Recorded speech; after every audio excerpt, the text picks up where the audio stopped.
Turns out he's a major cinephile. They don't watch enough movies! It's a very simple formula! And here we go.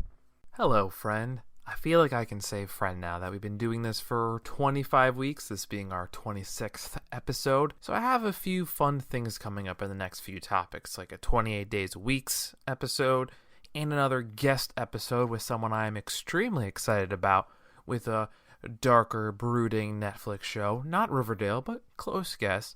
Apparently, this is her true passion, so can't wait for that. And yes, eventually, the follow-up you've all been waiting for on The Mandalorian Season 2 episode will be here. But today, I have something didn't really plan on. The happiest of accidents. I was having a rough day, week. We could go on from there. And recently, I needed something a bit darker. Something to scare the Under Armour compression shorts off of me. Not Saw. Never Saw. Never, ever, ever, ever, ever. So, I had heard about these haunting shows Netflix did, especially after that Gridiron Heights one with the bent neck Manning. Now, normally I don't like ghosts and possession stuff. Cheesy 80s and zombie things are normally my niches. But I went into it, especially after a few ghost seasons with AHS, and honestly, I was shocked at how much I loved the first of these in The Haunting of Hill House. The scares, acting, and story, both writing and how it was told, were all amazing. But the emotional depth behind it, and of course, how it looks at trauma. Seemingly that's my favorite thing apparently when it comes to watching things these days. It's downright beautiful here. I got a bit emotional watching this. That and playing Smash on the Switch for the first time. A lot of emotions in the last few weeks. It was just so nostalgic. I was so excited to have a next-gen-ish gaming console. But I definitely got a bit emotional watching this itself. And yes, it's a scary thing, scary show, scary good, and scary deep. So let's get into our feels together and have a life chat with this spooky ghost show and the haunting backdrop. Also, spoiler alerts like crazy here, even though this came out a few years ago, just want to throw it on out there into you and the world. So having just finished the show, I rewatched that Gridiron Heights episode I talked about, The Haunting of Tana Hill House, and there were so many good references to this show. The animation team at Bleacher Report did an amazing job with the Game of Thrones parody Game of Zones, and every week Gridiron Heights somehow does not fail. Bent Neck Manning still makes me laugh to this day. But the blend of football, pop culture, and the main parody, it all works so well. So what is the actual show that we're here to talk about actually about? Well, before I knew a whole lot, it really was just a family moving into a spooky house story and having seen Murder House, Hotel, and Apocalypse, to name a few ghost house seasons in American Horror Story, I figured I was ready for anything. And while I'm still super excited for the latest season with the return of Paulson, Peters, and the non-Home Alone movies 1 and 2 appearance of Macaulay Culkin, very rare, very excited. This show was similar at times to AHS, but also so different. For starters, I was surprised at not only the non-chronological story, sometimes editing and storytelling can get a bit too sporadic and confusing, with bouncing balls all around timelines, the past and present, and sometimes even the future. But Lovecraft Country did a great job of keeping track of it all, and while a smaller scale story at times with The Haunting of Hill House, it really found a way to blend all these characters, storylines, and timelines with both younger characters as well as seeing their adult grown-up stories in a way that I could never have imagined or anticipated. I can't say going into this, I knew a ton of the actors involved, which for a story like this, you don't really want to be recognizing everyone throughout. Oh, that's Ryan Reynolds over there. Oh, that's Anna Kendricks over there. You just kind of want to get lost in the story. And you can really just enjoy this here and get lost in the actors' performances. And no one of these actors who I didn't really know off the top of my head was bad here. No one was like the worst, that one person's really bringing up the rear and all that. across the board, acting was superb, and the writing and plots made that possible too. Looking back at the good old IMDb page, my favorite app on the iPhone and Chrome and everywhere I can find it, I recognize a ton of these actors, not in depth, but a role here or there. Anthony Rivera, for me, was the only immediately recognized actor, having, for me personally, the most known role in the Scream TV series Season 2, and having a few moments in the AHS Anthology series. Hopefully he can get a full season role one of these new upcoming seasons. Apparently, he was in both Tropic Thunder and the amazing and short-lived NBC show, which I have one day have to go back home to the Rent's house or have them just ship up the 2 seasons of Revolution, which was a critically, who knows, probably not, it wasn't the best show, and I loved it, and I think it was amazing. I just think that budgetarily it was always going to be tough. It was a show ahead of its time that I think today would have been able to get that full run. Apparently, there's a season 3 through comics, which I have the comics, have not read them yet. Maybe I'll wait till I have the 2 DVDs in hand before I try to marathon through that. After that, we have the lead in Hush, the baddie in Invisible Man, the Twilight mom of the Cullens, the original kid from E.T., the original Silk Spectre in Watchmen, the 2009 movie, and the second actor to play Daario Naharis in Game of Thrones after replacing Deadpool baddie Ed Skrein in the role. So you may recognize the characters' names, maybe you'll recognize the roles. I definitely did not recognize them overall, not to their detriment or the show's detriment, and a few of them were in the Gerald's Game movie together on Netflix. So some of them have gone on to future horror projects, or some have experienced before, but everyone, even the young kids playing the roles, do them super well. Something that is not easy in the horror genre. Look towards Dr. Sleep as well as the It. You can either go miniseries or duology for, kids having to do a tough go of it in a very scary genre flick. Look, I thought early on in Walking Dead, the actress who was Sophia, phenomenal. Shame that they ended her stay on the show so early, but she did a phenomenal job in the role, I thought. But I'm actually happy to bring those 2 movies or miniseries up, because there really is a mix here of AHS, It, The Shining / Dr. Sleep, and of course it brings its own little flavor to the party. The thing that really makes it stand out for me is how much it does for its representation of horror, but more so trauma and how that manifests outside of the incident. These characters all grew up for a time, one summer to be exact, in this haunted house with their parents' hopes of fixing and flipping it. If HGTV or Discovery Plus does not invest in and get to pre-production / development for a haunted house flipping show, somebody will, should, and better get on that. And this summer, in specific question, was filled with strange occurrences and scares for the whole family could be a part of. A good old family bonding moment. But for the most part, everyone made it out alive. Only one of the 7 family members was killed during that final night in the past. But instead of spending the whole series with the kids growing up and the final episode being them leaving, or the end of the season with the childhood arc teasing a season 2 like it, this is just the beginning of our story and the beginning of their experiences as people with how to deal with these figurative, and in their cases, literal ghosts. This show is something I really haven't seen a whole lot in my media viewing. You sometimes see a final girl in the sequel have to deal with the trauma in her everyday life. Sidney Prescott, Laurie Strode, the rare final boy in Tommy Jervis, to name a few. But while I have gotten some of these similar, interesting explorations on grief and trauma and how they are explored in horror and slasher media, this show takes an almost, if not actually realistic approach to how it views mental illness, trauma, and processing grief, and how individually or together these things not only stick with us, but how they shape and define us.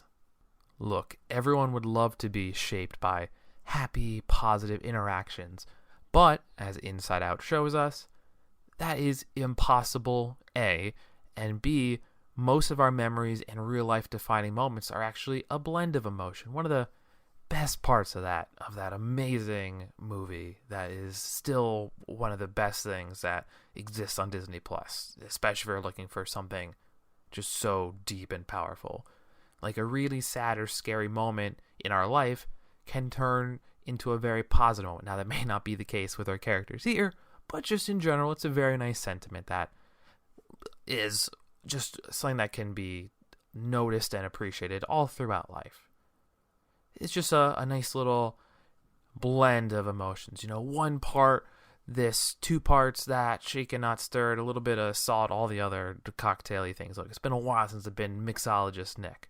But these moments aren't just shaped by the moments themselves. They're helping us define how we deal with setback, grief, and whatever support system or lack thereof that we have in place to help us process these things. It's all just so important and impactful and can be a part of us well deep into our lives. If you can't tell already, this is going to be more of a deeper life episode than I have probably ever delivered before. So be ready for the catharsis and emotional release. That's what I got from this show and why I have to highly recommend it. I mean, once again, I'm hoping you've seen it if you're listening to this episode, but if not, just to listen to me say words, go ahead and watch it. You can pause this, take it out on a weekend, come back and continue on from there. But the hope in me doing this episode is to bring light to something that's really a strong, different thing on Netflix, but also just to have a dialogue with you about how this impacted me, and maybe we can have a chat later on social about whatever is going on with just life these days. Lord knows it's a bad time for most, if not all of us, living, just existing in the world these days. And if I can make this just a little bit better for anyone by sharing and discussing in this safety circle of cinema we are making over the airwaves, wherever you are listening to this podcast, Apple, Spotify, or wherever, your car, the gym, your lunchroom, wherever, then I'm really doing my job. Seeing how these siblings and eventually the patriarch of the Crane family all deal with things in realistic and justifiable reactions is such a moment. It hits different, as the kids say on TikTok. One sibling believes it all to be in his head and makes a career of writing horror and finding a way to rationalize, justify, and solve things. Not unlike his dad, who was a handyman, but instead of fixing for others, he uses his writing to make sense of his and others' horror stories, somehow proving them to be false to justify them not being concerned and make a little money. But look, we're all looking to make a little money these days. Second of these siblings, the next oldest, who with their brother being ostracized, she becomes the one who has to be the substitute maternal figure, especially to her sisters.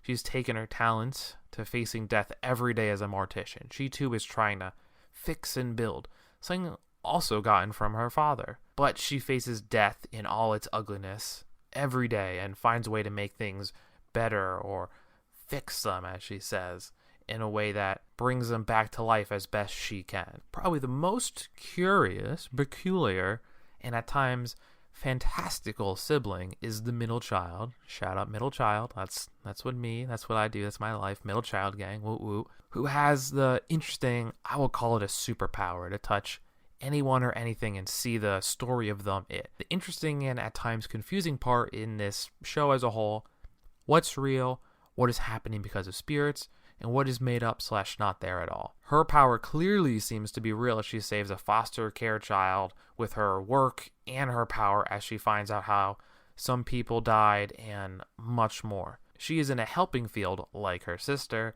but she works to help kids who are still alive. And when that burden is too much and she's feeling her feelings, as we all do, she can't just reach for the nearest tub of Kato, a dairy-free, organic, amazing frozen treat, which has great flavors in dark chocolate, mint chocolate chip, and others that apparently are nowhere near available to me in Amherst.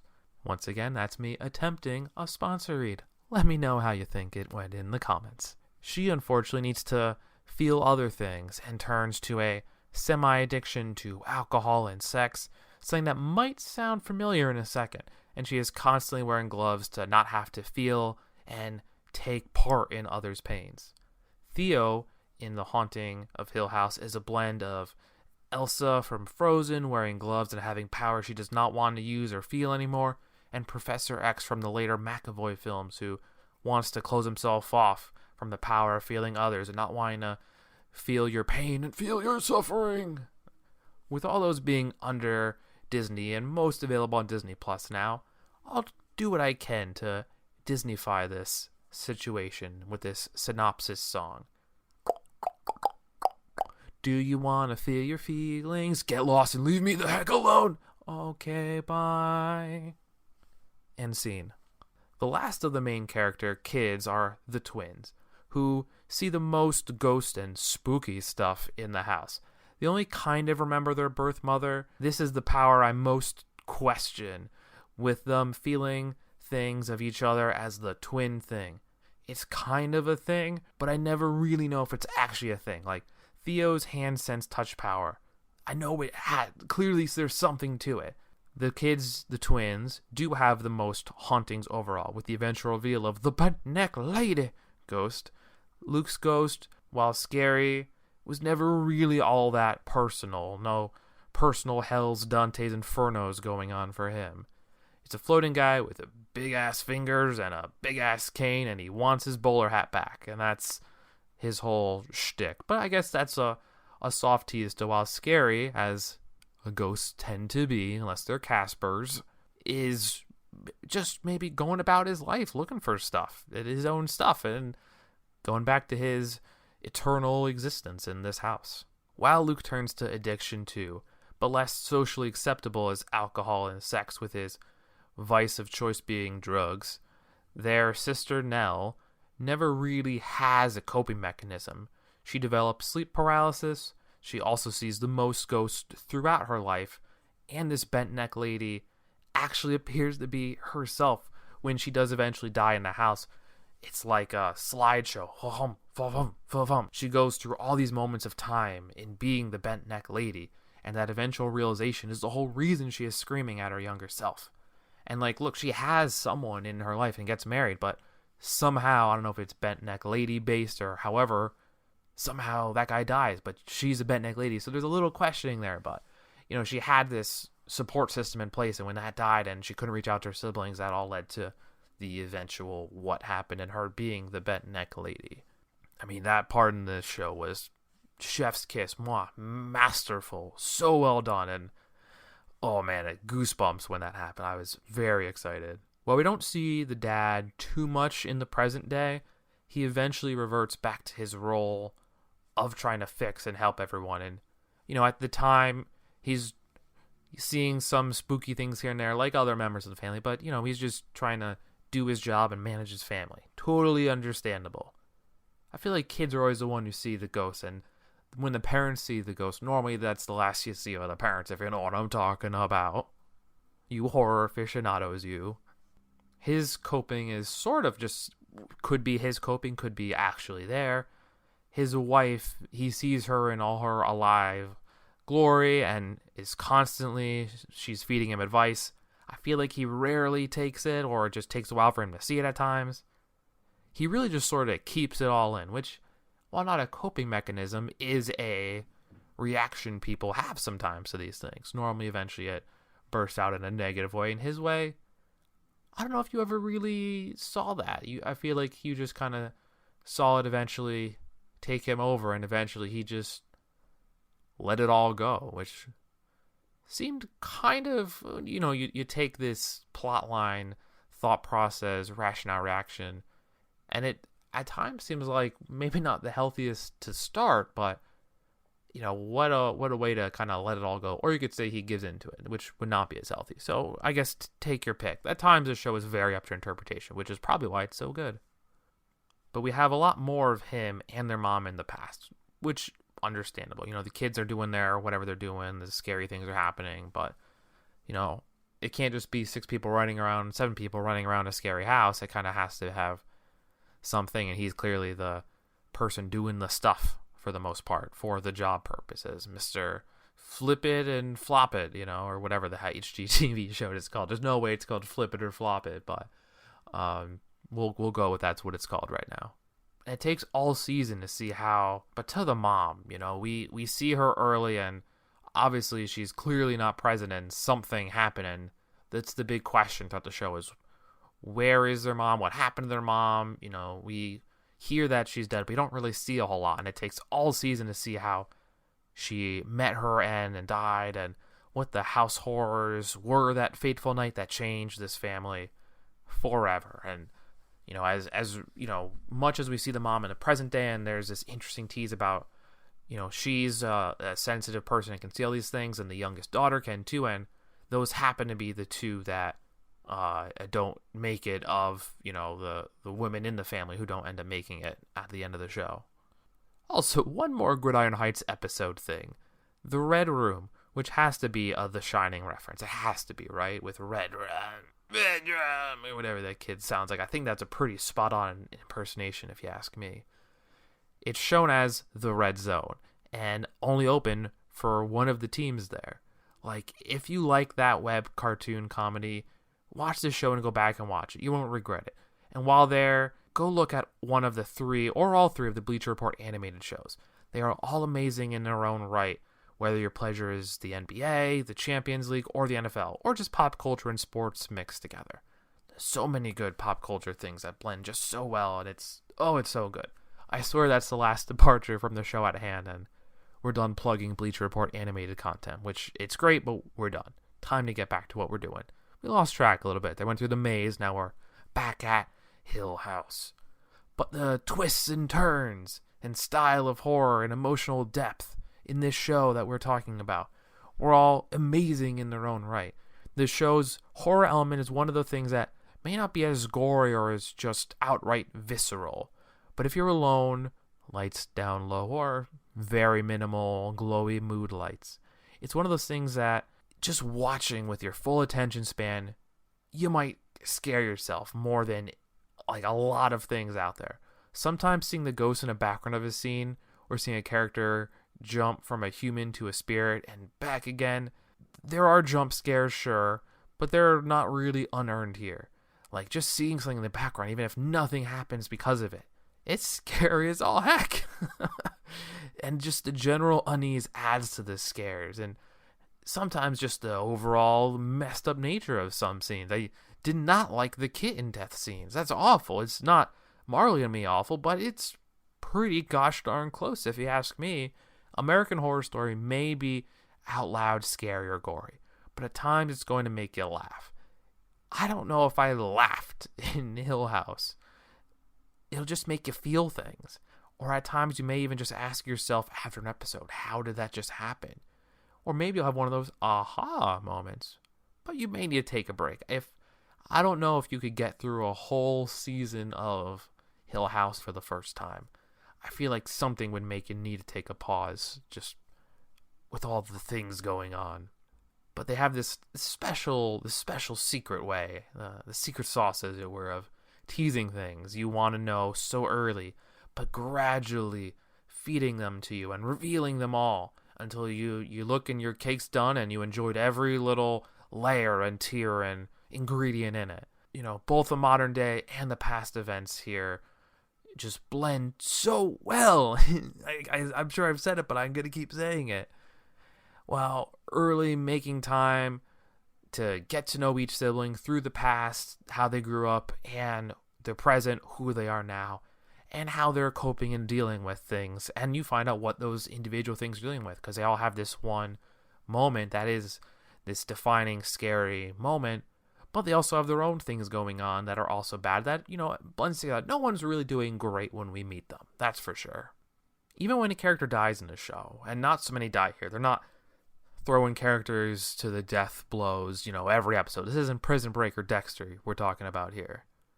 Their stories last throughout the 10-episode show, which is a pretty good point that we'll go back to in a moment, which I was definitely nervous about when one of the siblings died so early on.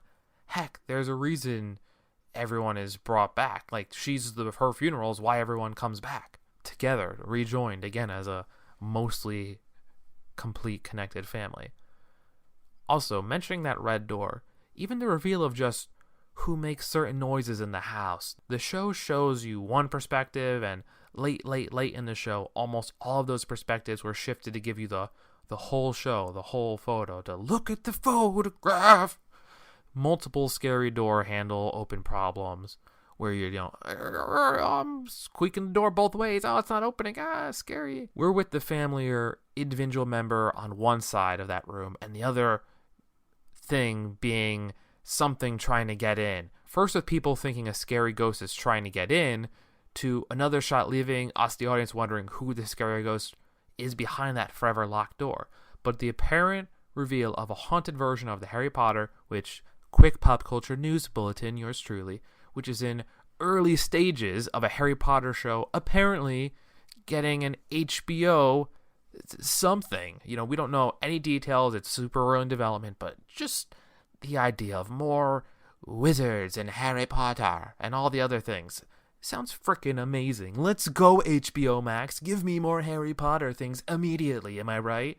But this haunted version of the room of requirement, in one child it's a treehouse, and for one child it's a dance studio, a toy room, a reading room, and so many more things. You'd think that would be a pretty gosh darn good sales pitch for flipping and flopping this house, am I right? Apparently not, because it's super, super haunted, and there's one crazy ghost that is not so good to be a part of any nice living situation, just in general.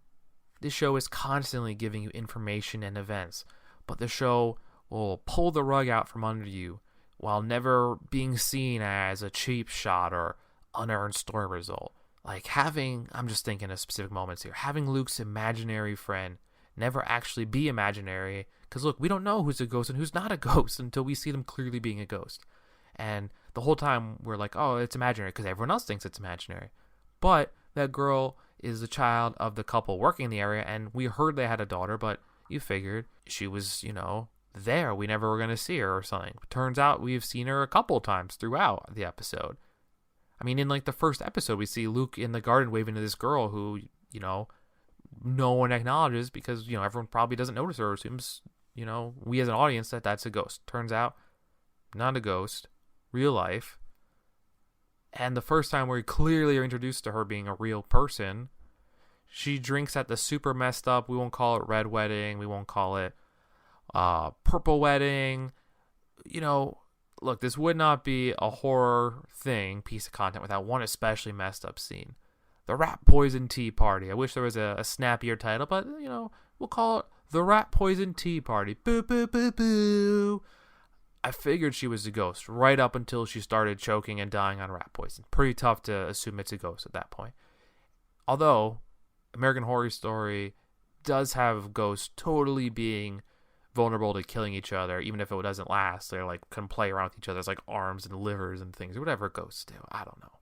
And the fact that one bad spirit convinced a mom who had super understandable motivations to protect her kids from the visions that she was seeing, which obviously were more than just speculative. They clearly were foretold and foreseen of suicide and a drug overdose, although the suicide was clearly pushed by the same evil spirits in the house. So, chalk that up to what that is, of murder.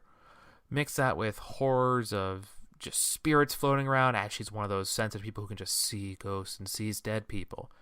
She was always going to crack and go all, here's Johnny. Oh man, just recapping it all a bit. It makes me want to watch that Bly Manor show. Not sure how much I could rewatch this show and enjoy it.